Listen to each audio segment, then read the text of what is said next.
Hi all, welcome to I Plus Training Solution.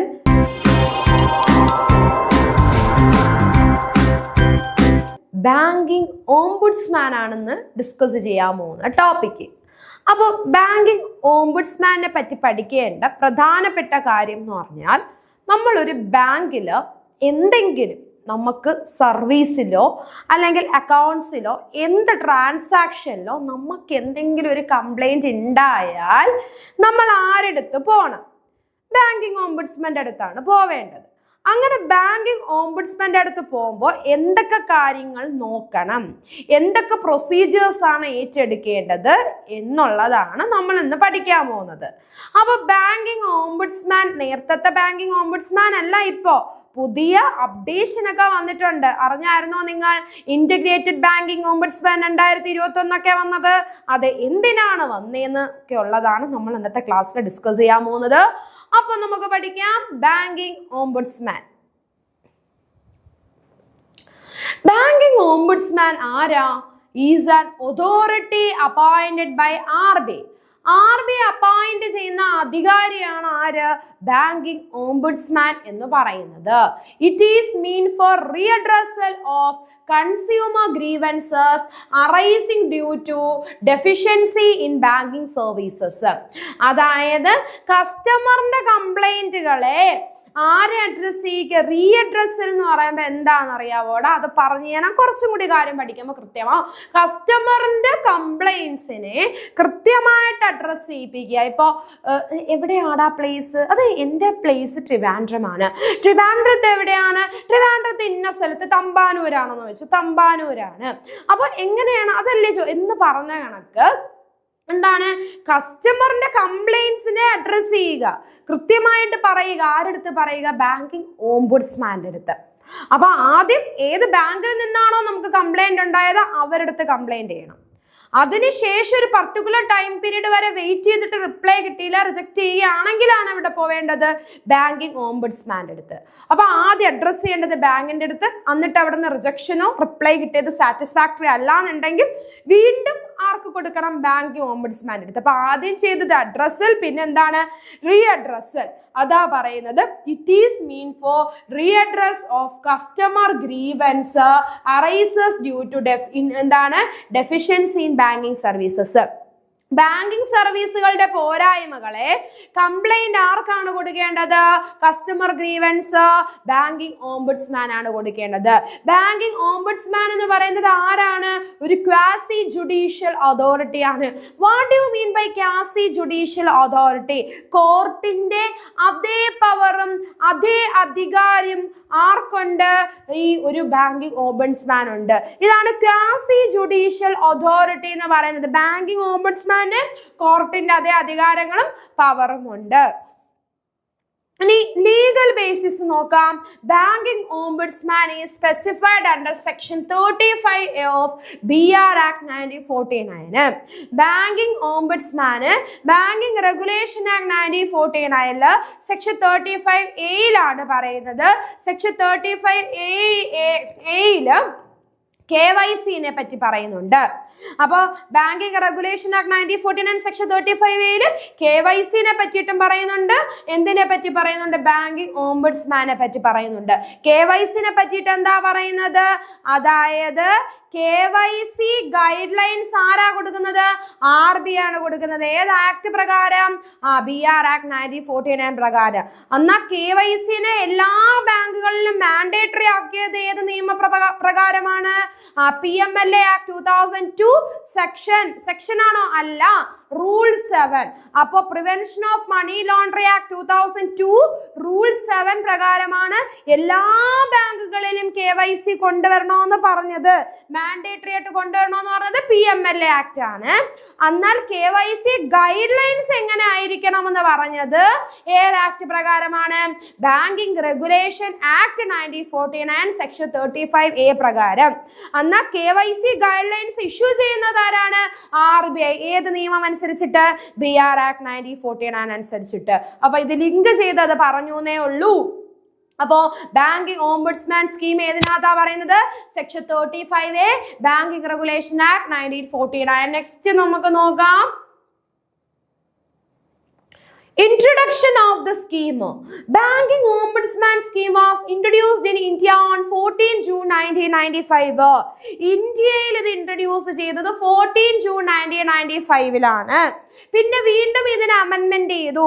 അമെൻമെന്റ് എന്ന് പറഞ്ഞാൽ നിലവിലെ നിയമത്തിനെ എന്തെങ്കിലും ആഡ് ചെയ്യുകയോ ഡിലീറ്റ് ചെയ്യുകയോ ഒക്കെ ചെയ്യുന്നതിനെയാണ് എന്തെന്ന് പറയുന്നത്, അമെൻമെന്റ് എന്ന് പറയുന്നത്, അല്ലെങ്കിൽ മൊത്തത്തിൽ എടുത്ത് മാറ്റി കൊണ്ടുവരുന്നത്. അപ്പൊ ഇവിടെ ഒരു പുതിയ അമെൻമെന്റ് വന്നു, ബാങ്കിങ് ഓംബുഡ്സ്മാൻ സ്കീം 2006 എന്ന് പറയുന്നത്. അത് കം ഇൻ ടു ഫോഴ്സ് എന്നാണ് 1 January 2006 come in to force. The latest അമെൻമെന്റ്, വീണ്ടും ഇതിനെ അമെൻമെന്റ് ചെയ്തു 2021. അതിന്റെ പേരാണ് integrated ombudsman scheme, RBIOB, reserve bank hyphen integrated ombudsman scheme 2021. Okay ആണ്. അപ്പൊ 14 ജൂൺ 1995 വന്നു. വീണ്ടും അമെൻമെന്റ് ചെയ്തു 2006 1 ജൂണിലാണ് അത് കം ഇൻ ടു ഫോഴ്സ്. വീണ്ടും ലേറ്റസ്റ്റ് അമെൻമെന്റ് നടത്തി 2021. അപ്പോയിന്റ്മെന്റ് ആൻഡ് സ്റ്റാറ്റസ് നോക്കാം. ബാങ്കിങ് ഓംബുഡ്സ്മാനെ ആരാ അപ്പോയിന്റ് ചെയ്യുന്നത്? RBI എക്സാമിന് ചോദിക്കും. ഈ ബാങ്കിങ് ഓംബുഡ്സ്മാൻ ആരാണ്? Banking ombudsman chief general manager ആണ്, അല്ലെങ്കിൽ RBIയുടെ ജനറൽ മാനേജർ ആണ്. He enjoys power of A court. എന്താണ്? ഒരു കോർട്ടിന്റെ പവർ എൻജോയ് ചെയ്യുന്നുണ്ട് banking ombudsman. That's why we say early that it is A quasi judicial authority എന്ന് പറയുന്നത്. ഇനി അവരുടെ ടേം ഓഫ് ഓഫീസ് എന്ന് പറഞ്ഞാൽ 3 വർഷമാണ്. എക്സാമിന് ചോദിക്കും. അപ്പൊ കൃത്യമായിട്ട് എഴുതി വെക്കുക. കോപ്പറേറ്റീവ് ഓംബുഡ്സ്മാൻ ഉണ്ട്, ബാങ്കിങ് ഓംബുഡ്സ്മാൻ ഉണ്ട്. നമ്മൾ ബാങ്കിങ് ഓംബുഡ്സ്മാന്റെ ആണ് പഠിക്കുന്നത്. 3 ഇയർ ആണ് ടേം ഓഫ് ഓഫീസ്. ഇനി റെമ്യൂണറേഷൻ, ആരുടെ റെമ്യൂണറേഷൻ? നമ്മുടെ ബാങ്കിങ് ഓംബുഡ്സ്മാന്റെ റെമ്യൂണറേഷനും പെർക്യൂസൈറ്റ്സും ആരാണ് ഡെറ്റർമൈൻ ചെയ്യുന്നതെന്ന് വെച്ചാൽ RBI ആണ്. ഫ്രം ടൈം ടു ടൈം അനുസരിച്ചിട്ടാണ് ഫിക്സ് ചെയ്യുന്നത്.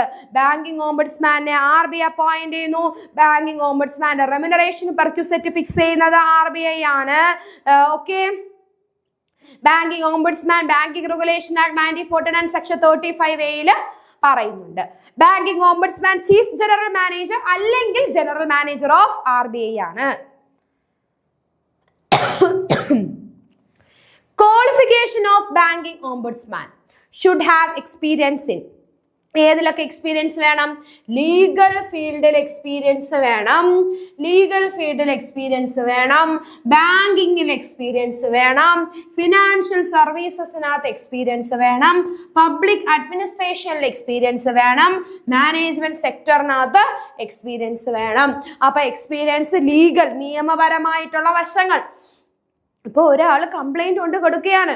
അപ്പൊ ബാങ്കിങ് ഓംബുഡ്സ്മാൻ അറിയണ്ടേ ഇതിന്റെ നിയമവശം എന്താണ്, എന്നാലല്ലേ ശരിയാണോ തെറ്റാണോ എന്നൊക്കെ അറിയാൻ പറ്റൂ, എന്ത് ആക്ഷനാണ് എടുക്കേണ്ടതെന്ന് അറിയാൻ പറ്റൂ, ബാങ്കിങ് എന്താണെന്ന് അറിയണം, ബാങ്കിങ് മേഖല എന്താണെന്ന് അറിയണം, ബാങ്കിങ് കൊടുക്കുന്ന സർവീസ് ട്രാൻസാക്ഷൻ എന്താണെന്ന് അറിഞ്ഞാലേ ബാങ്കുകാർ കൊടുത്ത സർവീസോ അല്ലെങ്കിൽ അവർക്ക് കൊടുത്ത എന്തെങ്കിലും ട്രാൻസാക്ഷനോ ശരിയാണോ തെറ്റാണോ ബാങ്ക് ചെയ്തതെന്ന് അറിയാൻ പറ്റൂ. ഫിനാൻഷ്യൽ സർവീസ്, സാമ്പത്തികമായിട്ടുള്ള സർവീസുകളെ പറ്റിയിട്ട് അറിയണം, പബ്ലിക് അഡ്മിനിസ്ട്രേഷനെ പറ്റിയിട്ട് അറിയണം, മാനേജ്മെന്റ് സെക്ടേഴ്സിനെ പറ്റിയിട്ടൊക്കെ കൃത്യമായിട്ട് ബാങ്കിങ് ഓംബുഡ്സ്മാന് എക്സ്പീരിയൻസ് ഉണ്ടായിരിക്കണം. ഇതാണ് ബാങ്കിങ് ഓംബുഡ്സ്മാന്റെ ക്വാളിഫിക്കേഷൻ എന്ന് പറയുന്നത്. Next, coverage of banks. The following institution come under the banking ombudsman scheme. ശ്രദ്ധിച്ചേ, ഏതൊക്കെ ബാങ്കുകളാണ് ബാങ്കിങ് ഓംബുഡ്സ്മാൻ സ്കീമിനകത്ത് കവർ ചെയ്യുന്നതെന്ന്? ഓൾ ഷെഡ്യൂൾഡ് കൊമേഴ്ഷ്യൽ ബാങ്ക്, എല്ലാ ഷെഡ്യൂൾഡ് കൊമേഴ്ഷ്യൽ ബാങ്കും ബാങ്കിങ് ഓംബുഡ്സ്മാൻ കീഴിൽ കവർ ചെയ്യുന്നുണ്ട്. റീജിയണൽ റൂറൽ ബാങ്ക് കവർ ചെയ്യുന്നുണ്ട്. Scheduled primary cooperative bank cover ചെയ്യുന്നുണ്ട്. Payment bank cover ചെയ്യുന്നുണ്ട്. സ്മോൾ ഫിനാൻസ് ബാങ്ക് കവർ ചെയ്യുന്നുണ്ട്. പിന്നെ എന്താണ്? Number of banking ombudsman 22 banking ombudsman ആണ് ഇന്ത്യയിൽ ഇപ്പോൾ അക്രോസ് ചെയ്യുന്നത്. ഇനി മാറ്റങ്ങൾ വരാം. അപ്പോൾ നിങ്ങൾക്ക് സ്റ്റഡി മെറ്റീരിയൽസിനകത്ത് മാറ്റങ്ങൾ അപ്ഡേറ്റ് ചെയ്യുന്നതാണ്. അപ്പോൾ എന്താണ്? Coverage scheduled commercial bank, regional rural bank, scheduled primary urban scheduled ആണ് primary urban cooperative bank, payment bank, small finance bank. Number of banking ombudsman എത്രയാണ്? 22. അതെന്താണ്? അപ്ഡേഷൻസ് വരും, അപ്പോൾ മാറ്റം വരുത്താം. അപ്പലേറ്റ് അതോറിറ്റി ആരാടാ? ബാങ്കിങ് ഓംബുഡ്സ്മാനിൽ നിന്ന് നമുക്ക് ഒരു റിപ്ലൈ കിട്ടി, ഒരു വിധി വന്നു. അതിൽ നമ്മൾ സാറ്റിസ്ഫൈഡ് അല്ല എന്നുണ്ടെങ്കിൽ ആർക്കാണ് അപ്പീൽ കൊടുക്കുന്നത്? സോ ബാങ്കിങ് ഓംബുഡ്സ്മാന്റെ അപ്പലേറ്റ് അതോറിറ്റി ആരാണെന്ന് ചോദിച്ചാൽ deputy governor of RBI. Deputy governor of RBI ആണ് എന്ത്?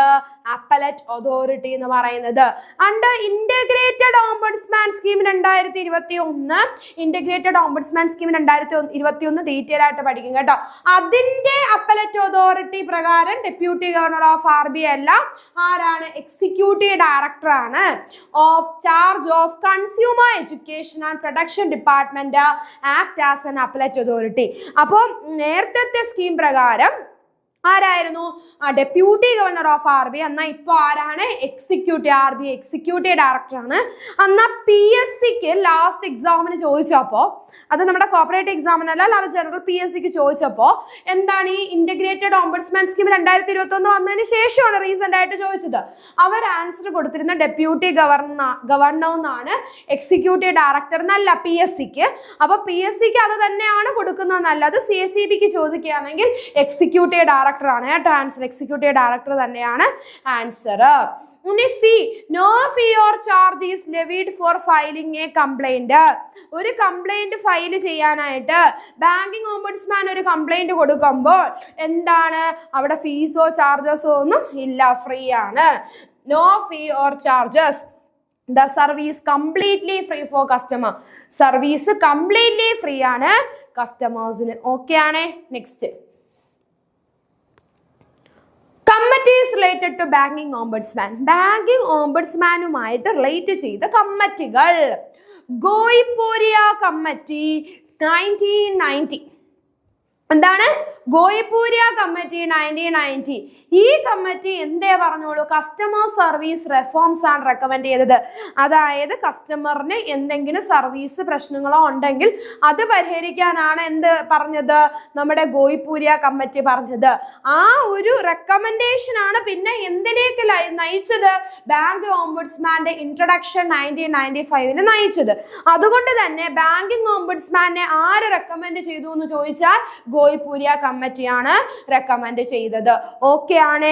അപ്പോ എന്താണ് ഗോയിപൂരിയ കമ്മിറ്റി എന്ന് പറഞ്ഞാൽ? കസ്റ്റമർ സർവീസ് റിഫോംസ് കൊണ്ടുവരാനാണ് പറഞ്ഞത്, കസ്റ്റമറിന്റെ പ്രശ്നങ്ങളെ പരിഹരിക്കാനായിട്ട്. എന്നാൽ അത് പിന്നെ എന്തിനു കാരണമായി? ബാങ്കിങ് ഓംബുഡ്സ്മാൻ വരാൻ കാരണമായി. ഇനി ദാമോദരൻ കമ്മിറ്റി 2010 എന്ത് വന്നു? Committee on customer service in banks കൊണ്ടുവന്നു. അപ്പൊ 1990 ചോദിച്ച ഗോയിപൂരിയയും 2010 കസ്റ്റമർ സർവീസ് കമ്മിറ്റി ചോദിച്ച ദാമോദരൻ കമ്മിറ്റി. എന്നാൽ ബാങ്കിങ് ഓംബുഡ്സ്മാൻ റെക്കമെൻഡ് ചെയ്തത് ആരാണെന്ന് വെച്ചാൽ ഗോയിപൂരിയ കമ്മിറ്റി. ഇനി ശ്രദ്ധിച്ചേ, സുമാ വർമ്മ കമ്മിറ്റി 2012 എന്താണ്? Committee on customer service in bank തന്നെയാണ് recommended updates banking ombudsman scheme 2006. ശ്രദ്ധിച്ചേ, ബാങ്കിങ് ഓംബുഡ്സ്മാൻ സ്കീം 2006 അമെൻമെന്റ് ചെയ്തെന്ന് പറഞ്ഞില്ലേ? ഇത് വരാൻ റെക്കമെൻഡ് ചെയ്ത കമ്മിറ്റിയാണ് Suma Varman committee. Banking ombudsman scheme 2006 recommend ചെയ്തതെന്ന് വെച്ചാൽ Suma Verma committee. Banking ombudsman recommend ചെയ്ത ആരെന്ന് വെച്ചാൽ Goiporia committee. Banking customer service on 1990 ആരാന്ന് വെച്ചാൽ ഗോയിപൂരിയ. കസ്റ്റമർ സർവീസസ് ഓൺ 2010 ആരാണെന്ന് വെച്ചാൽ ദാമോദരൻ കമ്മിറ്റിയുമാണ്. ഓക്കെ ആണേ? ക്ലിയർ ആയേ? നെക്സ്റ്റ് നോക്കാം. ഇനി നമ്മൾ പഠിക്കാൻ പോകുന്നത് integrated ombudsman scheme 2021 RBIOS. The present scheme is called Integrated Ombudsman Scheme 2021. അപ്പോൾ ഇപ്പോഴത്തെ ഓംബുഡ്സ്മാൻ ഏതാണെന്ന് ചോദിച്ചാൽ ഓംബുഡ്സ്മാൻ സ്കീം ഏതാണ്? 2006 ഒന്നും അല്ല. ഏതാണ്? ഇപ്പോ നിലനിൽക്കുന്ന ombudsman integrated ombudsman RBIOS. Integrated RBIOB എന്ന് വെച്ചാൽ ഇന്റഗ്രേറ്റഡ് ഓംബുഡ്സ്മാൻ സ്കീം. RBIOS ആണ് കേട്ടോ. പറഞ്ഞപ്പോൾ ഒന്ന് മാറിയതാണ് RBIOS. അപ്പൊ ഇപ്പോഴത്തെ ഏതാണ്? ഏത് ബാങ്ക് ഏത് സ്കീമാണെന്ന് വെച്ചാൽ Reserve Bank integrated ombudsman scheme RBIOS 2021. അപ്പൊ ഇതാണ് ഇപ്പൊ applicable. The present scheme is called integrated ombudsman scheme 2021. ആര് ലോഞ്ച് ചെയ്തു? പ്രൈം മിനിസ്റ്റർ നരേന്ദ്രമോദി ലോഞ്ച് ചെയ്തു. എന്ന് ലോഞ്ച് ചെയ്തു? 12 നവംബർ 2021 ലോഞ്ച് ചെയ്തു. 12/11/2021. 12 - 1 11. 21 തിരിച്ചിട്ടപ്പോ 12. ഓർത്തിരിക്കാൻ എളുപ്പമല്ലേ? 12 എന്ന് ഓർത്താ മതി. 12 തിരിച്ചിട്ടപ്പോ 21 വർഷം 2021. 12 - 1 11. 11 മാസത്തില്. ഓക്കെ ആണ്. Based on the principle. ഏത് പ്രിൻസിപ്പിൾ? ഒരു നേഷൻ ഒരു ombudsman. One nation one ombudsman. ഏതാ നമ്മുടെ നേഷൻ? ഇന്ത്യ.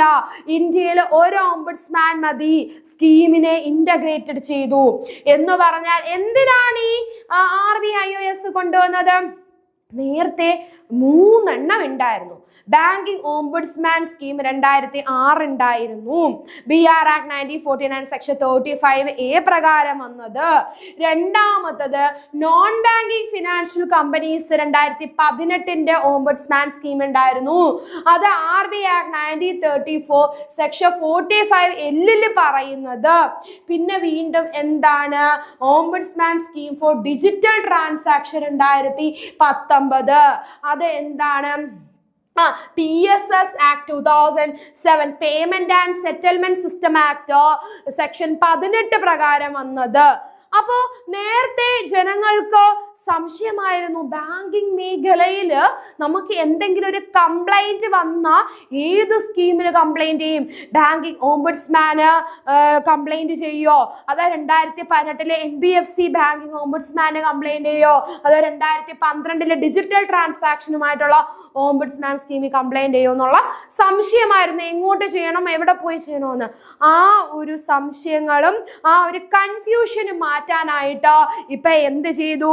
ഒരു നേഷന് ഒരു ഓംബുഡ്സ്മാൻ വന്നു. അതായത് എന്താണ് ഈ പറഞ്ഞ banking ombudsman scheme 2006 section 35A BR Act 1949. Second ombudsman scheme for NBFC 2018 section 45L RBI Act 1934.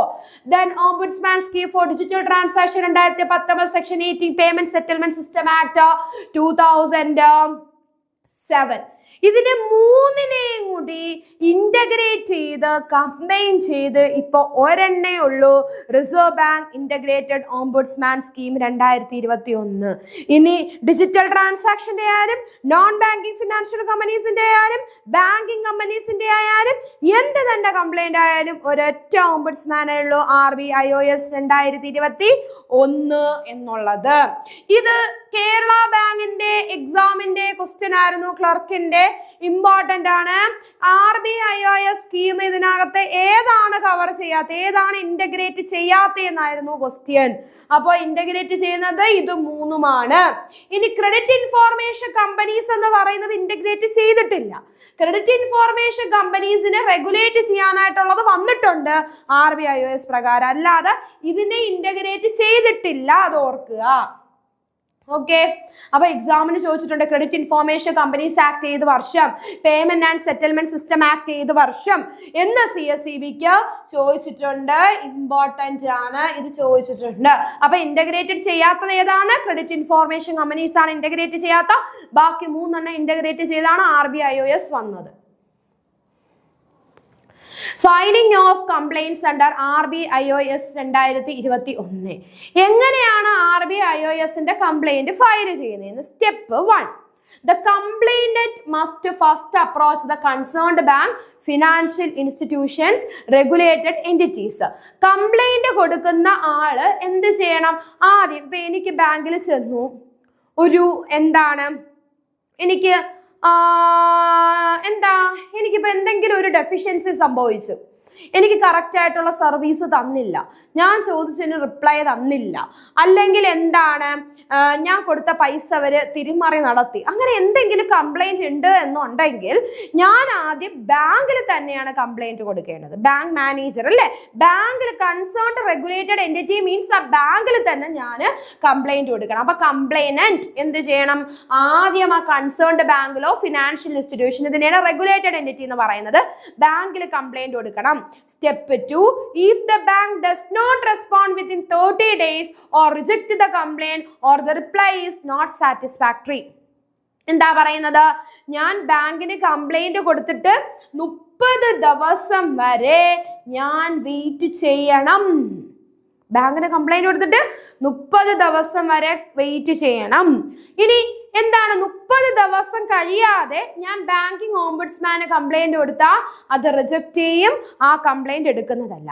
അപ്പൊ ആദ്യം ഞാൻ ബാങ്കിന് കംപ്ലൈന്റ് കൊടുക്കണം, കൺസേൺഡ് എൻറ്റിറ്റിക്ക് ഞാൻ കംപ്ലൈന്റ് കൊടുക്കണം. 30 ഡേയ്സ് വരെ വെയിറ്റ് ചെയ്യണം. 30 ഡേയ്സ് കഴിഞ്ഞിട്ടും എനിക്ക് റിപ്ലൈ കിട്ടിയില്ലെങ്കിൽ ഞാൻ ബാങ്കിങ് ഓംബുഡ്സ്മാന് കംപ്ലൈന്റ് കൊടുക്കണം. ഇനി അതായത് കംപ്ലൈന്റ് റിജക്ട് ചെയ്തു, ഇപ്പൊ 30 ദിവസം വരെ 30 ദിവസം വരെ വെയിറ്റ് ചെയ്യണം റിപ്ലൈ കിട്ടാനായിട്ട്. അപ്പൊ 30 ദിവസം കഴിഞ്ഞിട്ട് റെസ്പോണ്ട് ചെയ്യുന്നില്ല എന്നുണ്ടെങ്കിൽ ഞാൻ എന്ത് ചെയ്യാവുള്ളൂ? ബാങ്കിങ് ഓംബുഡ്സ്മാൻ്റെ അടുത്ത് പോവാവുള്ളൂ. ഇനി 30 ദിവസത്തിനുള്ളിൽ തന്നെ കംപ്ലൈന്റ് റിജക്ട് ചെയ്തു, അല്ലെങ്കിൽ എനിക്ക് തന്ന റിപ്ലൈ 30 ദിവസം കഴിഞ്ഞാലും 30 ദിവസത്തിനുള്ളിലായാലും റിപ്ലൈ സാറ്റിസ്ഫാക്ടറി അല്ലെങ്കിലും എനിക്ക് എങ്ങോട്ട് പോവാം? ബാങ്കിങ് ഓംബുഡ്സ്മാൻ്റെ അടുത്ത് കംപ്ലൈന്റ് കൊടുക്കാം. അപ്പൊ ബാങ്കിൽ കംപ്ലൈന്റ് കൊടുത്ത് 30 ദിവസം വരെ വെയിറ്റ് ചെയ്യുക. ഓക്കെ, 30 ദിവസം കഴിഞ്ഞിട്ട് റെസ്പോണ്ട് കിട്ടിയില്ലെങ്കിൽ ബാങ്കിങ് ഓംബുഡ്സ്മാൻ്റെ അടുത്ത് പോവുക. ഇനി 30 ദിവസത്തിനുള്ളിലോ അല്ലെങ്കിൽ 30 ദിവസം കഴിഞ്ഞിട്ടാണെങ്കിലും റിജക്റ്റ് ചെയ്യുകയാണെങ്കിലോ സാറ്റിസ്ഫാക്ടറി അല്ലെങ്കിലോ എനിക്ക് എങ്ങോട്ട് പോവാം? ബാങ്കിങ് ഓംബുഡ്സ്മാൻ്റെ അടുത്ത് പോവാം. Complaint can be filed before RBI ഓംബുഡ്സ്മാന്. അപ്പൊ കംപ്ലൈന്റ് നമുക്ക് ആരുടെ മുന്നിൽ ഫയൽ ചെയ്യാം? RBI ഓംബുഡ്സ്മാന്റെ മുന്നിൽ ഫയൽ ചെയ്യാനായിട്ട്. പക്ഷെ അതിനൊരു ടൈം ലിമിറ്റ് ഉണ്ട്. അപ്പോ എന്താ ഇവിടെ ശ്രദ്ധിച്ചേ? 30 ദിവസത്തിനുള്ളിൽ റെസ്പോണ്ട് ചെയ്തില്ല എന്നുണ്ടെങ്കിൽ എന്ത് ചെയ്യണം? 30 ദിവസത്തിനുള്ളിൽ റെസ്പോണ്ട് ചെയ്തില്ല എന്നുണ്ടെങ്കിൽ 1 വർഷത്തിനുള്ളിൽ, 30 ദിവസം കഴിഞ്ഞ് 1 വർഷത്തിനുള്ളിൽ എന്ത് ചെയ്യണം? ബാങ്കിങ് ഓംബുഡ്സ്മാൻ്റെ അടുത്ത് കംപ്ലൈന്റ് കൊടുക്കണം. 1 വർഷം സമയമുണ്ട്. 30 ദിവസം കഴിഞ്ഞ് 1 വർഷം വരെ സമയമുണ്ട്. 1 വർഷത്തിനുള്ളിൽ ബാങ്കിങ് ഓംബുഡ്സ്മാന് കംപ്ലൈന്റ് കൊടുക്കണം. ഇനി ഇത് 30 ദിവസത്തിനുള്ളിലാണ്. മനസ്സിലായില്ലേ? എപ്പോഴാണോ ഇത് റിജക്ട് ചെയ്യുന്നത്, ചിലപ്പോൾ 30 ദിവസം കഴിഞ്ഞിട്ടായിരിക്കും, ചിലപ്പോൾ 30ാമത്തെ ദിവസം ആയിരിക്കും, ചിലപ്പോൾ 30 ദിവസത്തിനുള്ളിലായിരിക്കും. ഇപ്പൊ 25ാമത്തെ ദിവസം ആയപ്പോൾ ഇവർ റിജക്ട് ചെയ്തു എങ്കിൽ ഈ ഡേ തൊട്ട് 1 വർഷവും. മനസ്സിലായോ? അങ്ങനെയാണ്. ഇനി റിപ്ലൈ ഈസ് നോട്ട് സാറ്റിസ്ഫാക്ടറി, ഇത് 30 ദിവസം കഴിഞ്ഞിട്ടാണെന്നുണ്ടെങ്കിൽ അത് കഴിഞ്ഞ് 1 വർഷം. ഇനി 30 ദിവസത്തിനുള്ളിലാണ് റിപ്ലൈ തന്ന് നമുക്ക് സാറ്റിസ്ഫാക്ടറി ആയില്ല എന്നുണ്ടെങ്കിൽ റിപ്ലൈ തന്നു 1 വർഷത്തിനുള്ളിലാണ്. അതാണ് ഇപ്പൊ 30 ദിവസം വരെ എന്താണ് നമുക്ക് റെസ്പോണ്ട് ചെയ്തില്ല. ഓക്കെ, 30 ദിവസം റെസ്പോണ്ട് ചെയ്തില്ലെങ്കിൽ ആ 30 ദിവസം കഴിഞ്ഞ് 1 വർഷത്തിനുള്ളിൽ ബാങ്കിങ് ഓംബുഡ്സ്മാന് കംപ്ലൈന്റ് കൊടുക്കുക. ഇനി 30 ദിവസത്തിനുള്ളിലാണ് റിജക്ട് ചെയ്യുന്നതെന്നുണ്ടെങ്കിൽ റിജക്ട് ചെയ്ത് 1 വർഷത്തിനുള്ളിൽ കംപ്ലൈന്റ് കൊടുക്കുക. റിപ്ലൈ തന്നത് 30 ദിവസമാണെന്നുണ്ടെങ്കിൽ 30 ദിവസത്തിനുള്ളിലോ അത് കഴിഞ്ഞിട്ടാണെങ്കിലോ ആ റിപ്ലൈ തരുന്നത് എപ്പോഴാണോ അതിനുള്ളിൽ എന്ത് ചെയ്യുന്നു? റിപ്ലൈ തന്നതിന് ശേഷം, റിപ്ലൈ തന്നു 1 വർഷത്തിനുള്ളിൽ ബാങ്കിങ് ഓംബുഡ്സ്മാന് കംപ്ലൈന്റ് കൊടുക്കുക എന്നാണ് പറയുന്നത്. കൃത്യമായല്ലോ? ക്ലിയർ ആയല്ലോ? Mode of the filing complaint എന്തൊക്കെയാണ്? കംപ്ലൈന്റ് ഫയൽ ചെയ്യേണ്ട രീതികൾ എന്നുള്ളതാണ്. കംപ്ലൈന്റ് നമുക്ക് എവിടെ ഫയൽ ചെയ്യാം? CRPC വഴി. What is CRPC? Central receipt and processing centre. ചണ്ഡീഗറിലാണ് ഇതുള്ളത്. സെൻട്രൽ റെസിപ്റ്റ് ആൻഡ് പ്രോസസിംഗ് സെന്ററിന്റെ ഫുൾ ഫോം ചോദിക്കാനായിട്ട് ചാൻസ് ഉണ്ട്. ഓൺലൈൻ പോർട്ടൽ വഴിയാണ് cms.rbi.org.in, cms.rbi.org.in. ഇമെയിൽ വഴിയോ നമുക്ക് കൊടുക്കാം, ഫിസിക്കൽ മോഡ് വഴിയോ ഡയറക്റ്റ് ആയിട്ടോ നമുക്ക് ചെന്ന് കൊടുക്കാനായിട്ട് പറ്റുന്നുണ്ട് CRPCയിൽ. അപ്പൊ ഇവിടെ എന്താണ്? ഫിസിക്കൽ മോഡ്, ഓൺലൈൻ, ഇമെയിൽ ഒക്കെ വഴി നമുക്ക് കംപ്ലൈന്റ് കൊടുക്കാനായിട്ട് പറ്റുന്നുണ്ട്. കംപ്ലൈന്റ് കൊടുത്തു കഴിഞ്ഞാൽ CRPC എന്ത് ചെയ്യുന്നുണ്ട്? നമ്മുടെ കംപ്ലൈന്റ് ആർക്ക് ഫോർവേഡ് ചെയ്യുന്നുണ്ട്? കൺസേൺഡ് ഓംബുഡ്സ്മാന് ഫോർവേഡ് ചെയ്യുന്നുണ്ട്. ഓക്കെ ആണേ? അപ്പൊ CRPCയിൽ കൊടുക്കുക. CRPC നമ്മുടെ കംപ്ലൈന്റ് കൺസേൺഡ് ആയിട്ടുള്ള ഓംബുഡ്സ്മാന് ഫോർവേഡ് ചെയ്യുന്നുണ്ട്. എന്തൊക്കെയാണ് കണ്ടന്റ്സ് ഓഫ് കംപ്ലൈന്റ്സ്? കംപ്ലൈന്റിനകത്ത് എന്തൊക്കെ കണ്ടന്റ് വരുന്നുണ്ട്? The complaint must contain name and address of the complainant. Complaint കൊടുക്കുന്ന ആളുടെ നെയിമും അഡ്രസ്സും അവിടെ ഉണ്ടായിരിക്കണം. പിന്നെന്താണ്? ബാങ്കിന്റെ നെയിമും അഡ്രസ്സും ഉണ്ടായിരിക്കണം. കംപ്ലൈന്റിന്റെ നേച്ചർ, എന്ത് ടൈപ്പ് കംപ്ലൈന്റ് ആണ്, എന്താണ് കംപ്ലൈന്റ് എന്നുള്ളത് കാണണം.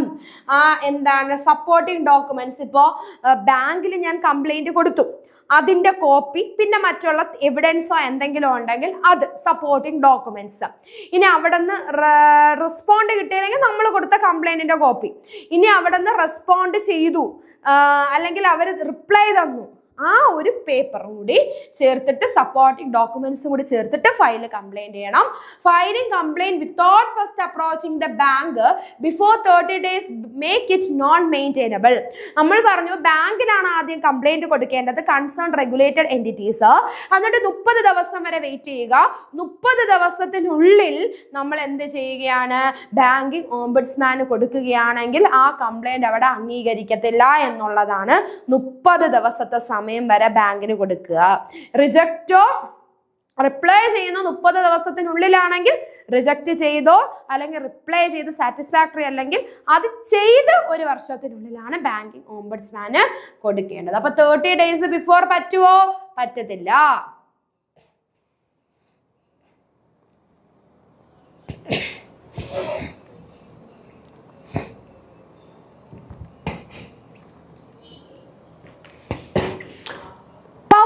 Banking ombudsman. ബാങ്കിങ് ഓംബുഡ്സ്മാന്റെ പവർ എന്തൊക്കെയാണെന്ന് നമുക്ക് നോക്കാം.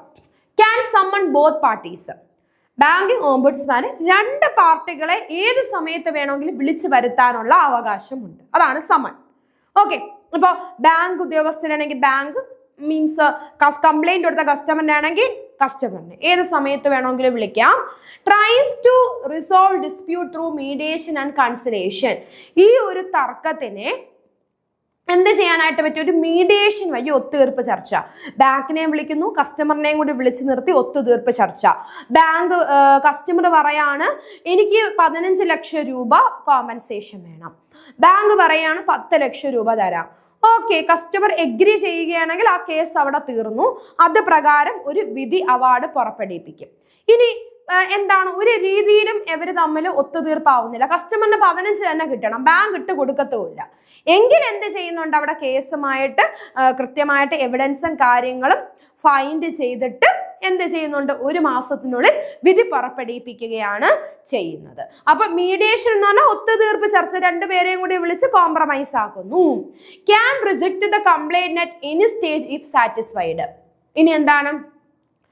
ഈ കംപ്ലൈന്റ് ഏത് സമയത്ത് വേണമെങ്കിലും എന്ത് ചെയ്യാം? റിജക്ട് ചെയ്യാനായിട്ട് പറ്റും. ഓക്കെ, അപ്പൊ നമുക്ക് അപ്പീൽ കൊടുക്കാനായിട്ട് പറ്റും. Either party may appeal within 30 days of receipt of the award. അതായത് ബാങ്കിങ് ഓംബുഡ്സ്മാനിൽ നിന്ന് എന്താണ് കിട്ടി, ബാങ്കിങ് ഓംബുഡ്സ്മാനിൽ നിന്ന് റിപ്ലൈ കിട്ടിക്കഴിഞ്ഞാൽ 2 പാർട്ടികൾക്കും അത് സാറ്റിസ്ഫാക്ടറി അല്ലാന്നുണ്ടെങ്കിൽ റിപ്ലൈ കിട്ടി 30 ദിവസത്തിനുള്ളിൽ RBIയുടെ ഡെപ്യൂട്ടി ഗവർണറിന് അപ്പീൽ കൊടുക്കാൻ പറ്റും. ലേറ്റസ്റ്റ് അമെൻമെന്റ് പ്രകാരം എക്സിക്യൂട്ടീവ് ഡയറക്ടർ ഓഫ് RBI ആണ്. അതൊന്ന് നോക്കുക. CSEBക്ക് എക്സിക്യൂട്ടീവ് ഡയറക്ടർ ആയിരിക്കും ആൻസർ വരുന്നത്.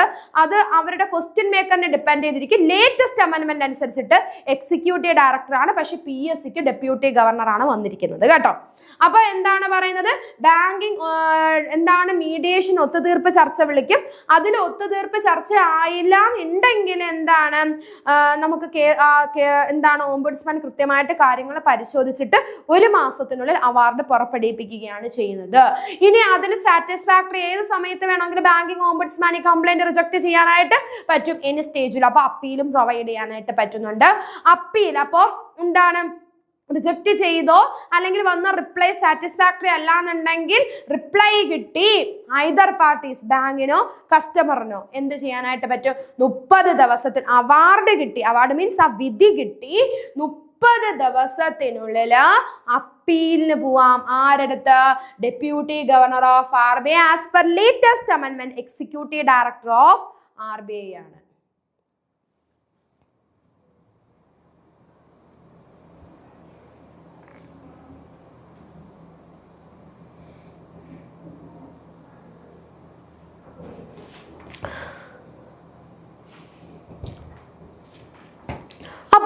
നമ്മൾ ഇന്നത്തെ ക്ലാസ്സിൽ ബാങ്കിങ് ഓംബുഡ്സിനെ പറ്റിയിട്ട് കുറേ കാര്യങ്ങൾ പഠിച്ചു അല്ലേ? അപ്പോൾ ഇനി എന്തെങ്കിലും ബാങ്കിങ് സർവീസോ ബാങ്കിങ് ട്രാൻസാക്ഷനിൽ എന്തെങ്കിലും ഡെഫിഷ്യൻസി ബാങ്ക് ഉദ്യോഗസ്ഥൻ കാണിച്ച ബാങ്കിന്റെ സൈഡിൽ നിന്നുണ്ടായാൽ എങ്ങനെ കംപ്ലൈന്റ് ചെയ്യണമെന്നും ഏത് രീതിയിൽ ചെയ്യണമെന്നും അതിന്റെ ടൈം പീരീഡ് നിങ്ങൾ മനസ്സിലായി തീർന്നില്ല.